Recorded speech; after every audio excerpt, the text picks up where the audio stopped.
Ils incriminent les restaurants du campus qui bottent en touche et dénoncent le saccage subi ce vendredi.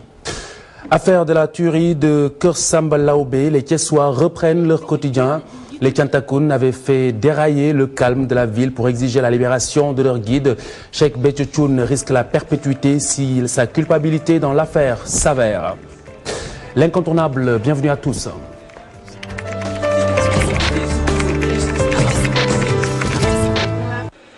Mesdames, Messieurs, bonsoir. Le point sur l'actualité, c'est tout de suite avec Mame Fatou Ndoye. D'abord, Thiès, c'est le retour au calme. Tout à fait, le retour au calme. Malgré l'arrestation du guide des Tiantakoun, le travail a repris au tribunal régional de Thiès, de même qu'à la maison d'arrêt et de correction. Mais les populations continuent à exiger plus de vigilance de la part des autorités policières. Cher Anta Diop.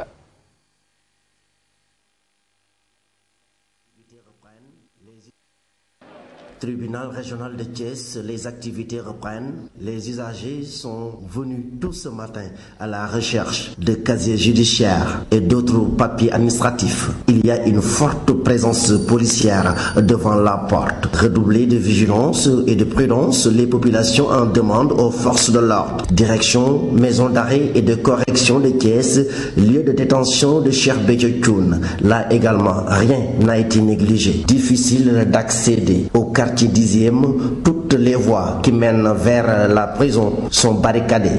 Les entrées sont filtrées. Les forces de l'ordre sont là et veillent au grain. Maître Mbaye Jacques Diop retrouve sa formation politique. Et prend du coup ses distances avec le Parti démocratique sénégalais. Maître Mbaye Jacques Diop qui a décidé de ressusciter le PPC. L'ancien président du CRAES menace également de porter plainte contre Ngouda Fall, ex-président de la Saintif, au sujet d'un rapport qui met en cause sa gestion à la tête de cette institution. Nous l'écoutons.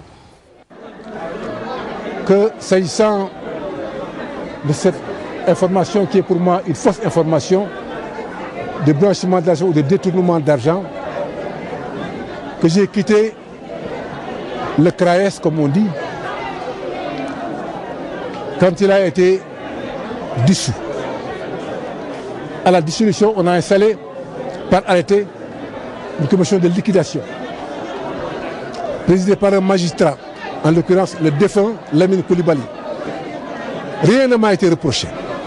Rien. Je n'ai jamais, ni de près ni de loin, détourné un centime. Je n'ai non plus jamais pensé ou imaginé faire un blanchiment de l'argent, car je ne sais pas ce que c'est. Par conséquent, ça, c'est une fausse information. Nous avons décidé de reprendre notre liberté d'action et d'expression. En faisant quoi? En faisant renaître notre parti d'antan, le Parti pour le progrès et la citoyenneté. Et puis une nouvelle structure est née, la FNES, Fédération nationale des élèves et étudiants du Sénégal, mise sur pied par l'Association pour le développement de l'éducation et de la culture. Cette structure qui accuse l'État et les enseignants d'être à l'origine de la crise scolaire. Mansour Diop, coordonnateur de la FNES, et ici au micro de Fatima Taba et Alioune Diagne. Les grèves incessantes des syndicats d'enseignants et des professeurs qui, annuellement, posent sur la table des autorités leurs plateformes dans lesquelles on trouve rarement des revendications qui iraient dans l'intérêt de la promotion de l'éducation, ont gangréné notre système éducatif. L'État qui prétend avoir consacré 40% du budget national à l'éducation observe un silence bavard et une indifférence manifeste face à cette outrecuidance de ces syndicats qui décrètent dans des mots d'ordre avec de lourdes exigences et les suspendent ou les lèvent sans donner de raisons valables. À ces périodes, les élèves et les étudiants du pays qui sont déboussolés, désorientés, soucieux du sort que l'avenir leur réserve, prennent enfin en main et s'unissent autour d'un seul et unique cadre appelé Fédération nationale des élèves étudiants du Sénégal, FNES. Alimentation impropre à la consommation, les étudiants de l'université Cheikh Anta Diop de Dakar attaquent les restaurants et les gérants condamnent. Ces derniers qui condamnent avec la dernière énergie les caisses des restaurants argentins et centrales. Ils démontent par la même occasion, ces repreneurs, les accusations des étudiants.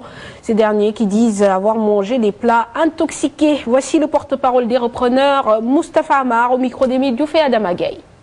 Hier, entre 20h30 et 21h, nous subissons des actes de violence d'une ampleur et d'une gravité extraordinaire au niveau des restaurants universitaires. Nous ne nous situons pas dans un contexte de réaction ou dans un contexte de polémique, mais nous avons appelé la presse pour simplement apporter des éclaircissements et revenir sur les faits tels qu'ils se sont passés. Dans leur déclaration, certainement il y a une part de vérité. Parce que parmi les denrées, ou en tout cas les condiments qu'ils ont trouvés sur le restaurant en question, il y avait des cartons qui contenaient du poisson sur lesquels effectivement il y a eu une surcharge. En fait, le poisson n'a pas de date de péremption. Sinon, aucun Sénégalais n'aurait mangé du poisson. Le bateau qui fait la pêche, il peut faire 1 an en mer. Sur la colonne du carton en question, incriminé, la première partie correspond à des chiffres de 1 à 30 ans, qui indiquent les jours du mois. Mais ces dates, ce n'est pas des dates de péremption, c'est des dates de navigation. C'est avec cette actualité concernant cette alimentation intoxiquée que vous allez poursuivre ce journal. Tout à fait, Mme Fatou Ndoye. Nous y restons donc à l'université Cheikh Anta Diop de Dakar pour parler de ces étudiants qui sont exposés à des risques d'intoxication alimentaire. Leur méthode préventive est plutôt musclée. Vider les frigos et garde-manger des restaurants du campus et tout mettre à la poubelle. Marie-Christine Mendy, Adama Gueye. La nourriture pourrie a encore fait parler d'elle à l'université Cheikh Anta Diop de Dakar. Les restaurants Central, Argentin, Self et Claudel ont encore subi la furie des étudiants. Un dîner malsain leur a été servi. Nous avons procédé à un contrôle des restos. Nous avons vu que les aliments que nous mangeons sont des aliments pourris. Nous avons vu les poissons, leur date d'expiration c'était en mai 2011. Et ça, on continue de nous donner ça. Regardez ces poissons. Ce n'est pas digne d'un être humain. La viande en est de même. Et nous avons procédé de la même façon dans les différents restos. Le constat a été le même également. Le constat a été le même. Sauf dans les restos ESP et ENSUD. Eux, on les considère quand même comme des étudiants, comme des êtres humains. Ils mangent bien. Leur restauration est bien. On les considère comme des nobles. Les étudiants veulent plus de considération de la part des autorités universitaires. Ils menacent de passer à la vitesse supérieure si jamais les autorités font la sourde oreille. Nous les étudiants, nous nous réclamons du nouveau type d'étudiants. Nous ne sommes pas de l'amicale, encore moins des délégués. Les amicales, on a constaté que ce sont des corrompus, ils ne font pas leur travail. Dans les 24 heures, nous voulons rencontrer le directeur du COUD et également les repreneurs, discuter du volet social de l'université. Et alimentaire. Sinon, le nouveau type d'étudiant va se faire connaître. Comment? Ces nouveaux types d'étudiants, comme ils se nomment, ne comptent pas baisser les bras. En attendant, certains restaurants comme Central ont fermé leurs portes jusqu'à nouvel ordre. Complicité d'homicide, recel, inhumation de cadavres sans autorisation, détention d'armes sans autorisation et association de malfaiteurs suffisant pour la perpétuité aux yeux de la justice. Eh bien, ce sont les chefs d'accusation qui pèsent sur Cheikh Béthio Thioune, le guide des Tiantakoun et derrière les barreaux à la maison d'arrêt et de correction de 10e à Thiès, suite au double meurtre de Keur Samba Laobé. Maimouna Ndiaye. Homicide volontaire et complicité, recel et inhumation de cadavres sans autorisation, détention d'armes sans autorisation, association de malfaiteurs, 4 chefs d'inculpation pour le guide des Tiantakoun, Cheikh Béthio Thioune. Pour le premier délit, l'article 288 du Code pénal, alinéa 2, dit que la peine peut aller jusqu'aux travaux forcés à perpétuité. Cette peine est obligatoirement appliquée si les actes de barbarie ou de torture n'ont pas entraîné la mort de la victime. Dans ce cas, le bénéfice des circonstances atténuante aura été accordée aux accusés reconnus coupables. L'article 45 du Code pénal ajoute que tous les complices d'un délit ou crime seront punis de la même peine que les auteurs du dit délit. Le délit de recel et d'inhumation de cadavres sans autorisation est puni d'un emprisonnement allant de 2 à 6 mois ferme, avec des amendes fixées entre 50 000 et 100 000 francs. Pour ce qui est du port d'armes sans autorisation, l'article 302 du Code pénal indique que le porteur est sanctionné à une peine ferme d'1 à 6 mois. Pour les dommages et intérêts, ils peuvent aller de 20 000 à 50 000 francs. Pour l'association de malfaiteurs, les textes prévoient que toute personne citée dans l'affaire ou ayant participé dans le but de commettre des crimes ou délits sera punie des travaux forcés pour une durée de 6 à 20 ans. La cité du Rail, secouée par cet événement depuis maintenant près d'une semaine, trouble à l'ordre public et destruction de biens publics, des actes signés les Tchantakoun qui réclamaient ainsi la libération de leur guide. Ce vendredi, le calme est revenu dans la cité du Rail, la cité des cheminots, Thiès. Chérif Diafaraba.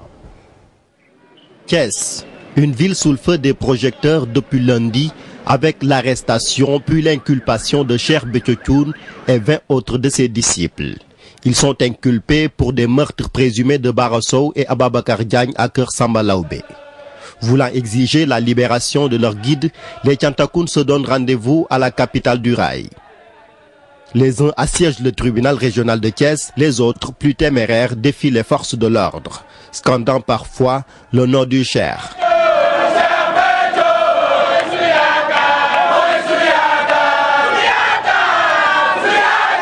La garde à vue du Cheikh se prolonge. Les Tchantakoun, en colère, saccagent le bureau de poste, les mairies d'arrondissement de Thiès Est et Ouest et incendient parfois des véhicules.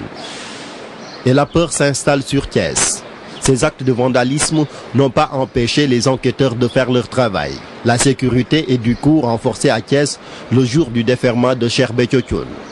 La ville est quadrillée par le GMI et le GIGN. La promenade des Thiessois, elle, inaccessible. Les Tchantakoun sont invisibles. En 2h15, le juge inculpe et place sous mandat de dépôt Cheikh Béthio Thioune et 20 autres de ses disciples.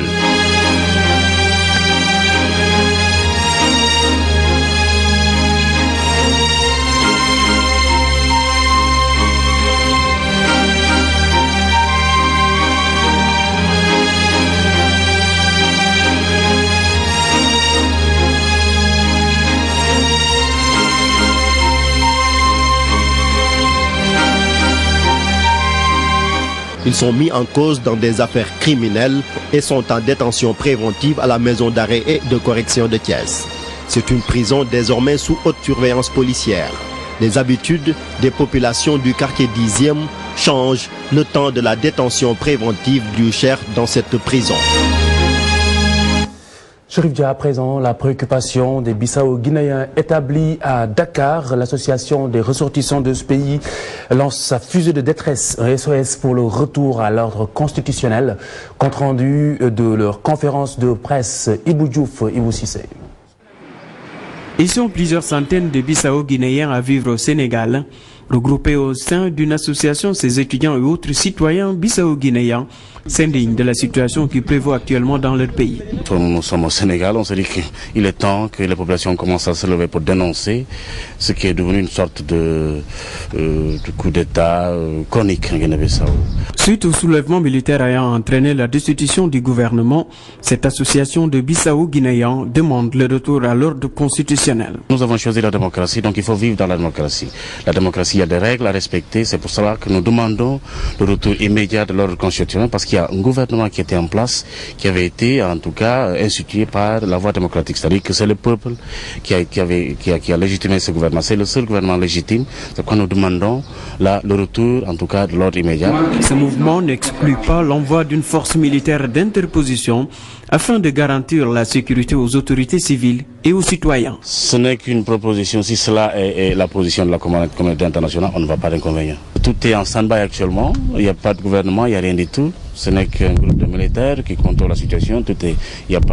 Les gens ne travaillent pas, on ne paye pas de salaire, tout est bloqué. Les chefs d'État ouest-africains réunis à Abidjan ont annoncé jeudi dernier l'envoi d'une force régionale au Mali et de 500 à 600 militaires en Guinée-Bissau pour sécuriser la transition dans ces pays déstabilisés par de graves crises politico-militaires.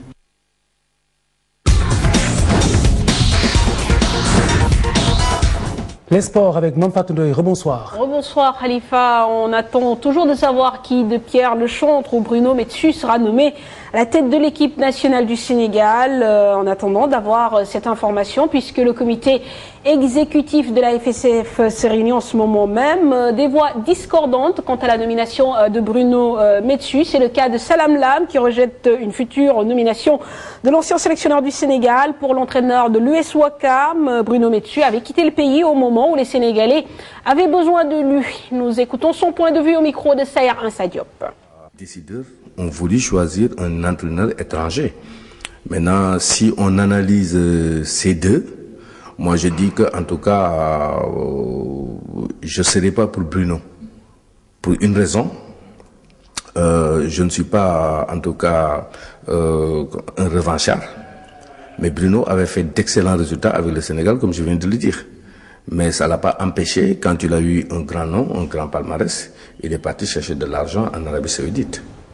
Et a priori, la Fédération sénégalaise de football ne fera aucune déclaration officielle sur le nom du futur sélectionneur national à la fin de la réunion de son comité d'urgence. C'est ce qu'elle a indiqué dans un communiqué. La Fédération qui priorise l'annonce de cette décision à l'attention de l'État. Par conséquent, au ministre des Sports. Et puis on parle de football avec la 12e journée de Ligue 1 qui démarre demain. Le leader Diambar reçoit le Dakar Université Club. En cas de victoire, les jeunes de Diambar peuvent décrocher la première place qualificative au play-off. Et dans la poule B, Diaraf 2e avec 19 points se déplace à Tourekunda. Dimanche, 2 matchs intéressants. Le Casa Sport, leader de la poule B, qui reçoit Yego 7e. Et puis Nyaritali Pikine sera l'attraction du jour au stade Demba Diop à 17h30. Les deux équipes ne sont séparées que d'un seul point de prétendants, des prétendants sérieux à la qualification au play-off dans cette poule B.